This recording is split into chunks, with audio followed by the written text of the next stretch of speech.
Hey, what's up everybody? My name's Tommy Cheek. You're watching Cheeky Garage, and today, I know it's been a while, and I just want to give you an update on what I've been up to with my LS Swap S10 project.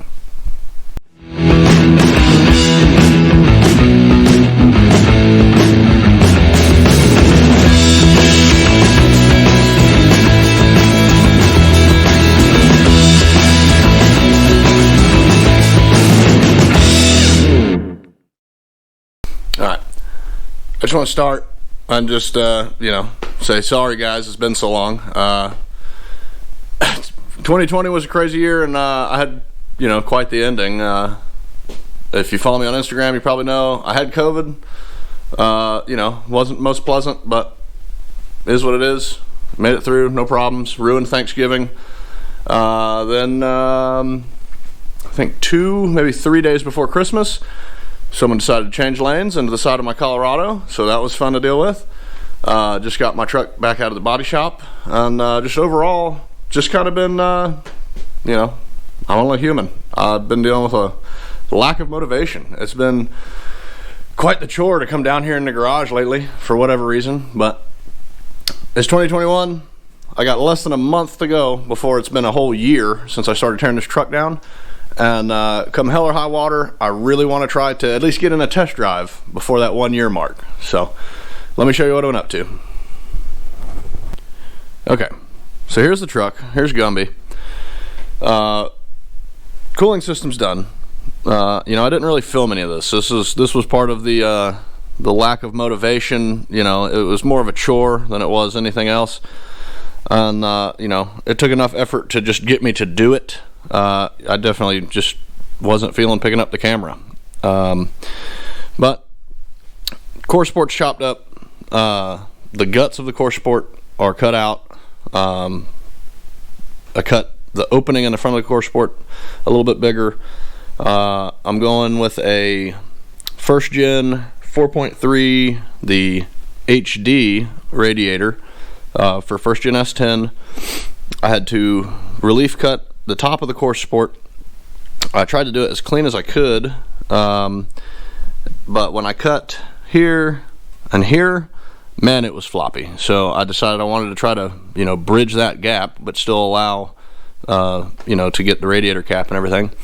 So this is just sheet metal, and it goes up and it's kind of rolled and pinched back from the factory, and it kicks out here. It looks a little weird. It kicks out here, but it does the same over here. So that's just what it was and where this ended up. But I cut it, and then I took some sheet metal and I did vertically kind of bent it around, gave it some kind of shape, and then I took 3/8 round rod and just kind of put it in a vise and hammered it around and got it to about the same shape.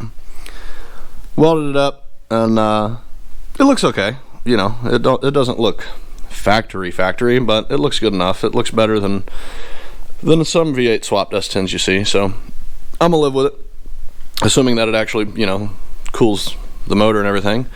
The fans are from these are actually from a Chrysler 300M. I don't exactly remember what year, early 2000s ish if I remember right. Pretty much the same thing as the Dodge Intrepid fans. So cooling system's done. Fenders are just on here pretty much for looks. I still need to get pretty much all of those new little clip nuts that hold the fenders to the core support and everything. So I need to get some hardware. This fender's really just barely on here, just so I can, I threw the inner fender in here. It's all just, got like 2 bolts in it, but I put my heater lines in, got my overflow, full cooling system is in. It's just got water right now. Motor does run. I have a cell phone video of the very first start. I'll put that in here, but I'll also crank it up for you here in a minute. Something else, I don't think it's been on the channel yet. I actually got this a couple months ago. Took a little road trip with the wife to North Carolina, South Carolina, one of the Carolinas, about 4 hours away. I found me a very nice Checkmate bed cover. Super low profile, kind of old school mini truck stuff. Man, these things are getting kind of hard to find, and so when I saw this one pop up on Facebook Marketplace, I jumped at the opportunity to road trip it up there and get it. So it's obviously white. It's going to need to be painted. I'm going to get the whole truck painted at some point.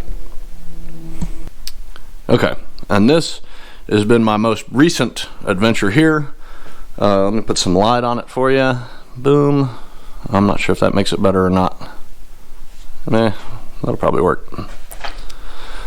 So if you've been keeping up with the videos, you know, one of my earlier videos was doing the blazer tank, and in one of the videos I showed I screwed up and, you know, kind of butchered a hole in the bed. I wanted originally for the filler neck to come off the tank under the bed and then like kind of come up the inside of the bed rail, and so I had a hole, and I wasn't really happy with how the routing was going to have to go. So I mulled over it for a long time and ultimately decided I'll just do a gas door in the bed floor. Made the filler neck on the blazer tank over there, you know, accordingly. And this weekend I actually did what I said I was going to do, finally. So a buddy of mine and me bought a parts truck, used to be red, and I cut out the bedside. I cut out a piece of the bedside here, just with a grinder, drilled out the spot welds to get access to just this assembly, this gas door assembly, and proceeded to graph it in here.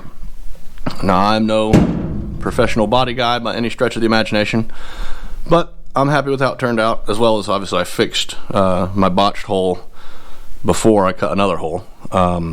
But yeah, it turned out pretty smooth.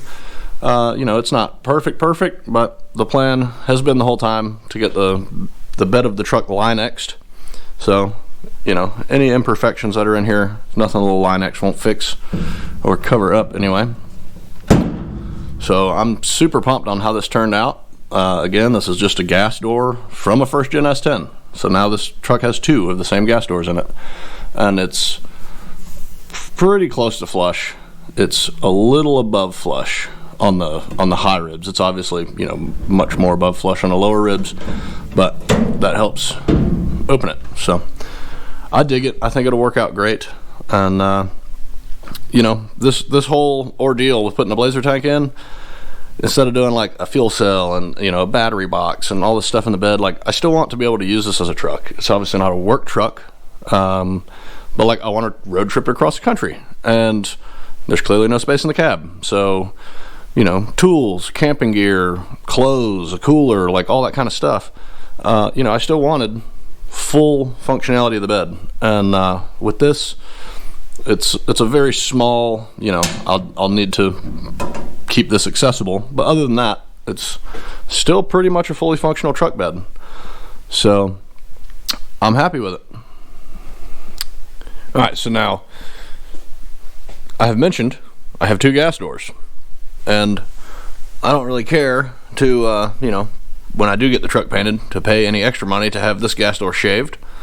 So I have what I think is a decent idea. Since my battery is here under the bed, I thought it wouldn't be a terrible idea to put some jump posts. So I got this guy from Summit, and I'll probably have to ditch this bracket and make something new, but it does just fit. Let me get over here.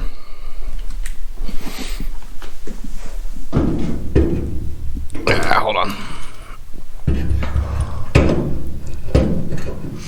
It does fit. Actually, it'll be back a little bit so I can still close the gas door. But yeah, so that's the idea. Just have some jump posts in case, you know, I need a jump or someone else needs a jump, whatever.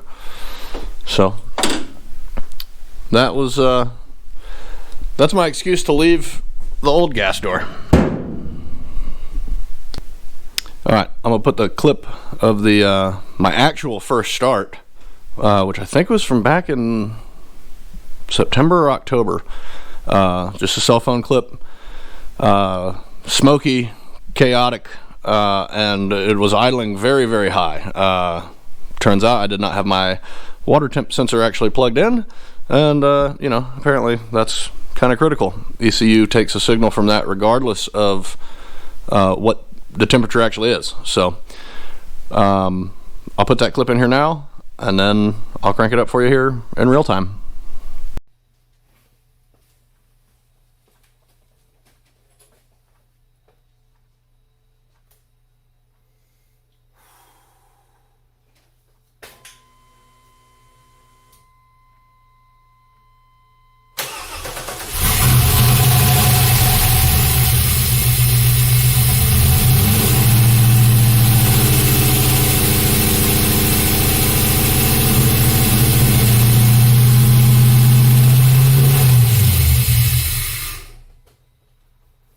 Thing is loud. Mm-hmm.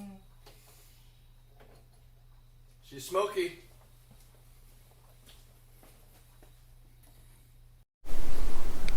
Alright, here we go. Inside the truck, you know, still got a little bit of stuff to put back together and everything, and don't worry, I do have a clutch safety switch. I just have it zip tied up at the moment right now. So make sure we're in neutral. And it's gonna idle high. It's been idling, cold idle. It's idling about 1500 RPM. So I still don't have an intake tube or a filter or anything on it. So I need to finish, you know, doing all that. Get the truck actually buttoned all back together. And I'll, you know, still probably need to get it to a tuner. But here we go.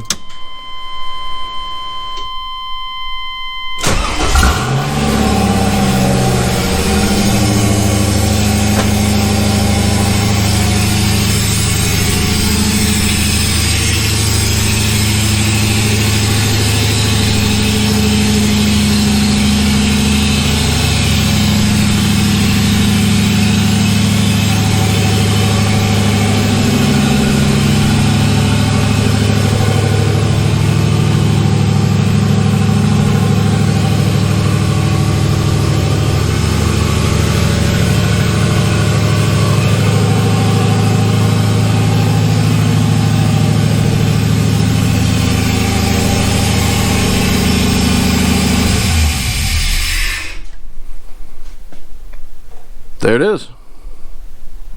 So that's it. Gumby runs. Crank's right up. Idle's kind of high. But I just wanted to, you know, give an update. You know, it's ran for a couple months now, and I realized I hadn't even made a video about it. Just kind of haven't been motivated. But it's a new year. You know, a bit of the craziness towards the end of the year is behind us now, and trying to get fired up about this thing. So that's it for now. Thanks for watching. Again, my name's Tommy Cheek, and if you're interested and like what you see, feel free, like, subscribe, follow along. But until next time, y'all have a good one.